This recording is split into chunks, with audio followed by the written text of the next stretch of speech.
চিংড়ি মাছের ধোকার ডালনা। কি ভাবছো আমি পাগল হয়ে গেছি? একদম নয় বন্ধুরা, চিংড়ি মাছের ধোকার ডালনা একদম নতুন ধরনের একটা ইউনিক রেসিপি আর ভীষণ ইজি রেসিপি তোমাদের কাছে আজকে উপহার দিতে আমি চলে এসেছি। তো বন্ধুরা, স্বাগত সাধারণ রান্নাঘরে। অনেক দিন পর তোমাদেরকে বললাম। তো চলো মূল রেসিপিতে যাওয়ার আগে তোমাদেরকে একটা জিনিস দেখিয়ে দিই।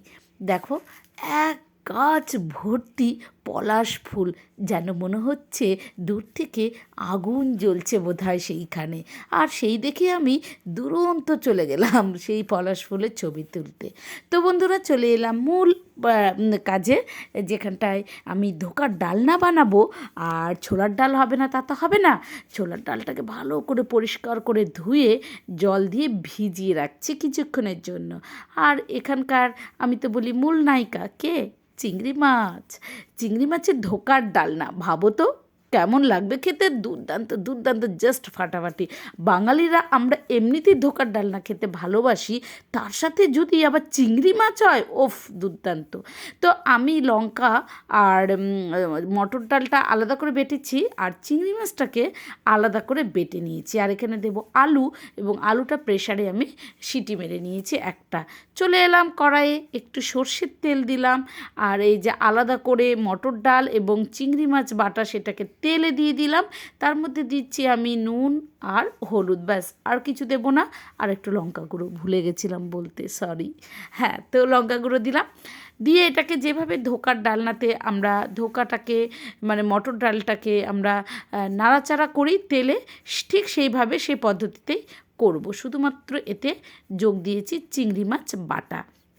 বন্ধুরা, চিংড়ি মাছটা আলাদা করে বেটে নিলেই মনে হয় ভালো হবে, কিন্তু আমি আলাদা করে বেটেছি, তোমরা চাইলে একসাথেও বাটতে পারো। এই স্টিলের থালাটাতে আমি একটু তেল মাখিয়ে নিয়েছি, তারপরে আমি এই পুরো মিশ্রণটাকে ঢেলে দিয়েছি। খুব গরম, তাই আমি হাত দিয়ে না করে খুন্তি দিয়ে করছিলাম। ঠান্ডা হয়ে গেছে, কিছুক্ষণের জন্য ঠান্ডা হওয়ার পর এটাকে আমি কেটে নিয়েছি একদম ধোকার ডালনা হিসেবে। তো তেল গরম হতে গিয়ে আমি এখানে মশলাটা দেখে নিই। টমেটো, রসুন, আদা আর কাঁচা লঙ্কা পেস্ট করে নিলাম। পেঁয়াজটাকে করিনি কিন্তু। আচ্ছা, তেল গরম হয়ে গেছে, এবার ধোকার ডালনাগুলোকে উল্টে পাল্টে লাল করে খুব সুন্দর করে ভেজে নেব। বন্ধুরা, এই রেসিপিটা বানাতে বানাতে আমার সত্যি বলছি জিভে আবার জল চলে এলো। আর এই গন্ধটা না, ওফ ওফ, মানে ভাজার সময় যা গন্ধ হচ্ছিল কি বলবো। আমার মেয়ে তো দুটো তিনটে ভাজতে ভাজতে খেয়ে ফেলেছে, কারণ ভাজার সময় সত্যি বলছি চিংড়ি মাছের যে হালকা ফ্লেভার, তার সাথে মটর ডালের ফ্লেভার, সব মিলিয়ে অনবদ্য আর সত্যি লোভনীয়। তো সেই তেলের মধ্যেই আমার তো আলুটা সেদ্ধ করা আছে, সেটাকে আমি হালকা করে একটু হলুদের ছিটা দিয়ে ভেজে নেব। বন্ধুরা, এই রেসিপিটা করতে করতে তোমাদের সাথে আমি একটা কথা শেয়ার করব, তো তোমরা স্কিপ না করে দেখো। আচ্ছা, সেই তেলের মধ্যেই আমি 1 চামচ গোটা সাদা জিরে দিলাম, 2টো শুকনো লঙ্কা, এবং দিলাম আমি এখানটায় 2টো তেজপাতা চিড়ে দিয়ে, এটা ফোড়ন দিয়ে আমি পেঁয়াজ যে একদম কুচো করে রেখেছিলাম, চপস করে রেখেছিলাম, সেইটাকে আমি দিয়ে হালকা করে পেঁয়াজটাকে ভেজে নেব। বন্ধুরা, আমি আজকে একটা জায়গায় গেছিলাম একজন সেলিব্রিটি বোন বা দিদির কাছে। তো সেই ভিডিওটা আমি খুব তাড়াতাড়ি আনতে চলেছি। তো সেই ভিডিওটা দেখতে চাইলে তোমরা কিন্তু অবশ্যই আমার ভিডিওগুলোতে বা আমার চ্যানেলে কিন্তু নজর রাখবে।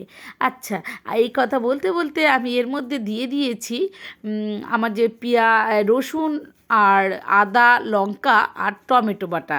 আর এর মধ্যে আমি দেব বেসিক যে মশলাগুলো, যেমন 1 চামচ জিরে গুঁড়ো, 1 চামচ হলুদ গুঁড়ো, 1 চামচ লঙ্কা গুঁড়ো এবং পরিমাণ মতো নুন দিয়ে আমি খুব ভালো করে মশলাটাকে প্রথমে কষিয়ে নেব। কষতে কষতে যখন দেখবে যে একদম শুকনো শুকনো হয়ে আসছে, একটুখানি জল ব্যবহার করে নেবে, তাহলে দেখবে যে কষতে খুব সুবিধা হচ্ছে।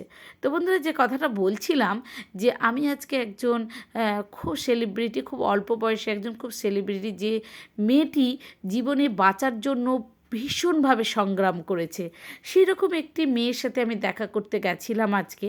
কিন্তু সেই ভিডিওটা আমি এডিট করতে একটু সময় লাগবে, তাই আমি ভিডিওটা হয়তো কিছু 2-1 দিনের মধ্যেই তোমাদের কাছে শেয়ার করব। তো বন্ধুরা, আমি সেদ্ধ ভাজা আলুগুলো এর মধ্যে দিয়ে দিলাম, দিয়ে খুব ভালো করে কষিয়ে নেব। সেই ভিডিওটার মাঝখানে বন্ধুরা আমি আমার যে জীবনের কিছু সমস্যার কথাও শেয়ার করেছি। তো ভিডিওটা ধামাকাদার হতে চলেছে, মন ছুঁয়ে যাবে আশা করি। আমি সেইভাবে ভিডিওটা শেয়ার করেছি, তো তোমরা পারলে অবশ্যই দেখো সেই ভিডিওটি আমার। তো বন্ধুরা আমি এখানে জল দিয়েছি। ধোকার যেহেতু ডালনা সেহেতু কিন্তু জলের পরিমাণটা একটু বেশি দিতে হবে, কারণ ধোকাতে কিন্তু জল প্রচুর টেনে নেয়। এবং আমি এর মধ্যে দিলাম 1 চামচ গরম মশলা গুঁড়ো। এবার আমার খুব ভালো করে ফুটে উঠেছে। এরপরে আমি ধোকার ডালনাগুলো এর মধ্যে দিয়ে দেব। বন্ধুরা ধোকার ডালনাটা দেওয়ার পরে খুব বেশিক্ষণ ফোটালে কিন্তু চলবে না, তারপরে না হলে কিন্তু ভেঙে যাবে। তো আমি খুব সামান্য একটুখানি ফুটিয়ে নিয়ে আমি নামিয়ে নিচ্ছি। আর দুর্দান্তকর একটা লোভনীয় রেসিপি রেডি। এটা গরম ভাত, রুটি, পরোটা যে কোনো কিছুর সাথে খুব অসাধারণ মানে দুর্দান্ত যাবে। তো বন্ধুরা একদিন অনেক ধোকার ডালনা খেয়েছেন, এইভাবে একদিন চিংড়ি মাছের ধোকার ডালনা করে খেয়ে দেখুন, সত্যি বলছি দুর্দান্ত লাগবে। আর ওই যে বললাম আমার একটা মন ছুঁয়ে যাওয়ার মতন ভিডিও নিয়ে এসেছি, সেই ভিডিওটা দেখার জন্য অবশ্যই আমার চ্যানেলটিকে সাবস্ক্রাইব করে বেল আইকনটি ক্লিক করে দেবেন। চিনতে পারছেন কে এই দিদিটি, কে এই বোনটি, বা কে এই বন্ধুটি? আমাদের এখন ভীষণ ভাইরাল কিউট একটি দিদি, যার নাম হচ্ছে নন্দিনীদির হোটেল। তো সেই হোটেলেই আমি গেছিলাম, কিন্তু আমার ভিডিওটি এডিট হয়নি বলে আজকে আমি দিতে পারলাম।